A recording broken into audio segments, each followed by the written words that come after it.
capitalism, sexism, ignorance. This is the story of a terrible, terrible marketing campaign.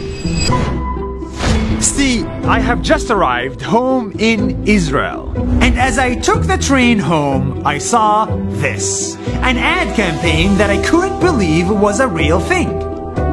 I'm gonna play the ad for you, but I'm gonna block the company name because they don't deserve any more publicity.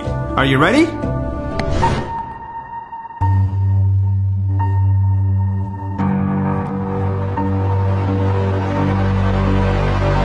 It's all about freedom.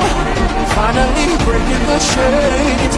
Cost of my freedom. Freedom is basic, basic, basic, basic, basic. Yeah. When I saw that ad, I was angry. How could that be okay in today's world? And it wasn't just me who was angry. Pretty much everyone that saw it got angry as well. Israelis got angry because the ad compares Israel to Iran. And we all know there's a major difference between the two. Muslims in Israel got angry because this obviously disrespects an entire religion.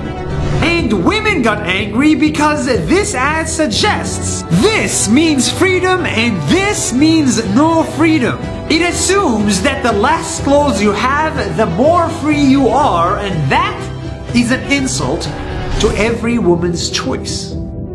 Look, I would never care about this topic if it was a one-off mistake or whatever, but it's not. This is a systematic problem. To produce these ads, many people had to come up with the idea. Others had to approve it, others had to film it, and many others had to market it, and no one stopped it from going online or slapping it on buildings. This is the real problem, where ads like this have to go through so many people, and so many people think it's okay.